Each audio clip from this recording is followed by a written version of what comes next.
किस्से कहानियों में आप सभी ने भगवान परशुनाथ और उनके फरसे के बारे में खूब सुना होगा, उसकी चर्चाएं खूब सुनी होंगी। लेकिन क्या आप इस बात पर विश्वास करेंगे कि वो फरसा आज भी धरती पर मौजूद है?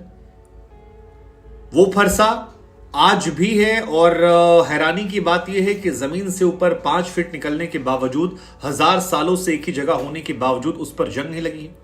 क्या आप इस बात को मानेंगे कि एक बार जब खोजकर्ताओं ने उसे जमीन के अंदर खोजने की कोशिश की तो 15 फीट के बाद भी पता नहीं लगा कि जमीन के अंदर वो फरसा कितना गहराई में है? क्या आप इस बात को मानेंगे कि किसी ने अगर उस फरसे को निकालने की कोशिश की तो वो दुर्घटनाओं का शिकार हो गया? लोहार जाति ने जब एक बार उस फरसे को निकालने की या काट कर उसको ले जाने की कोशिश की तो उनकी जाति में से तमाम लोगों की हत्याएं होने लगी, अपने आप मौत होने लगी। और उसके बाद ऐसी मान्यता है कि 2 किलोमीटर दूर तक कोई भी लोहार जाति का व्यक्ति नहीं रहता जहां पर यह धाम है। यह खबर आपको हैरान कर सकती है, लेकिन अगर आप ईश्वर पर विश्वास करते हैं तो फिर आपको यह सुननी चाहिए, क्योंकि झारखंड की राजधानी रांची से तकरीबन 150 किलोमीटर दूरी पर गुमला जिले में एक पहाड़ी है और इसी पहाड़ी पर एक धाम है जिसका नाम है टांगीनाथ धाम। दरअसल फरसे को लोकल भाषा में टांगी कहते हैं और इसीलिए इस धाम के नाम को टांगीनाथ धाम कर दिया गया, जहां पर भगवान परशुराम का वो परसा मौजूद है जिसको गाड़कर उन्होंने वहां तपस्या की। जो टांगीनाथ धाम है, इसकी विशेषता यह है कि इस स्थान पर सैकड़ों शिवलिंग पाए जाते हैं।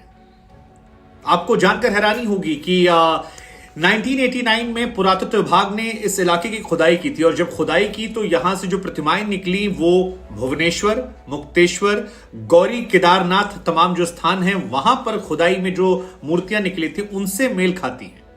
आपको यह भी जानकर हैरानी होगी कि जब खुदाई हुई तो तमाम सोने चांदी के आभूषण जो थे वो स्थान से निकले, लेकिन पता नहीं क्या हुआ कि ये खुदाई जो है उसके बाद बंद कर दी गई और फिर कभी इस स्थान पर खुदाई नहीं हुई।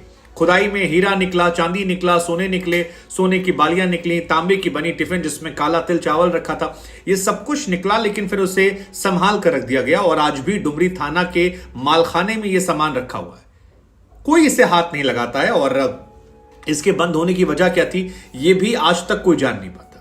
हालांकि भगवान परशुराम यहां क्यों गए थे, टांगीनाथ की मान्यता क्या है, उससे जुड़ी कई किस्से कहानियां हैं।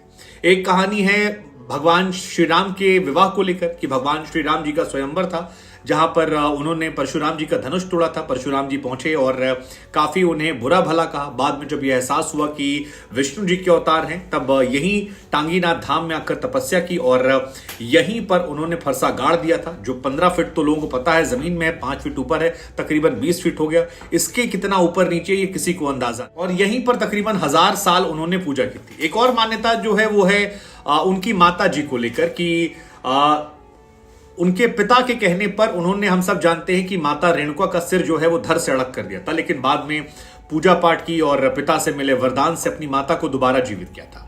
लेकिन मात्र हत्या के दोष से मुक्त होने के लिए कहा जाता है कि टांगीनाथ धाम में उन्होंने पूजा की और यहीं पर भगवान शिव को प्रसन्न किया। हजारों साल तक पूजा की और उसके बाद भगवान शिव जो हैं उन्हें प्रसन्न होकर उस दोष से मुक्त करते हैं। तो ये 2 कहानियां हैं जिसको लेकर यह मान्यता है। अब अगर आप यहां जाना चाहते हैं टांगीनाथ में तो आपको झारखंड की राजधानी रांची जाना पड़ेगा और रांची से तकरीबन 150 किलोमीटर की दूरी है। बड़ी बात यह है कि यहां जाने के लिए आपको हेलीकॉप्टर नहीं मिलेगा, ट्रेन नहीं मिलेगी। अगर आपको जाना है तो आप अपने साधन के जरिए जा सकते हैं। और गुमला जिला है, 300 फीट ऊंची पहाड़ी है जहां पर टांगीनाथ धाम है।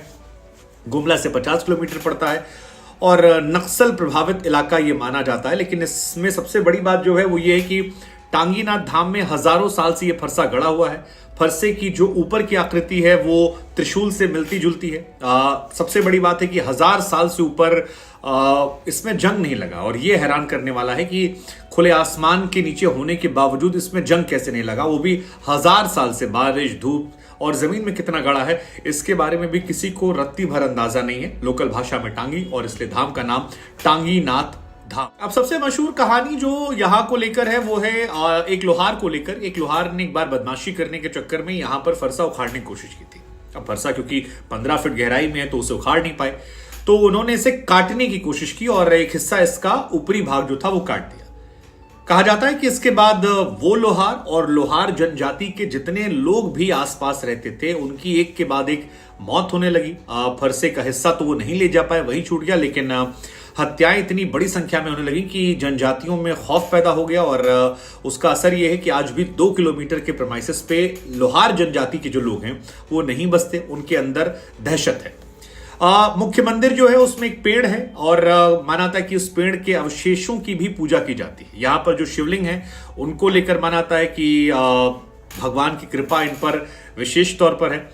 हालांकि ये भी कहा जाता है कि एक जमाने में भगवान यहां पर आया करते थे, अंतर्ध्यान हो गए थे। बहुत सारे किस्से कहानियां हैं, लेकिन फिलहाल कहानी ये कि ये इलाका जो है बहुत मशहूर है और महाशिवरात्रि के दिन यहां पर एक बड़ा मेला लगता है। सूर्य मंदिर है, सूर्य कुंड है, तमाम आकर्षण की चीजें हैं, हजारों साल पुरानी मूर्तियां हैं, उनकी पहचान नहीं होती। हिंदुओं के तमाम प्राचीन मंदिर यहां पर हैं, कई सैकड़ों देवी देवताओं की शिवलिंग है। लेकिन सबसे जो हैरान करने वाली चीज है वो यही कि खुले आसमान के नीचे एक फरसा हजारों सालों से रखा हुआ है, ना उसमें जंग लगा है और भगवान परशुराम से उसे जोड़ा जाता है। आप चाहें तो दर्शन कर सकते हैं।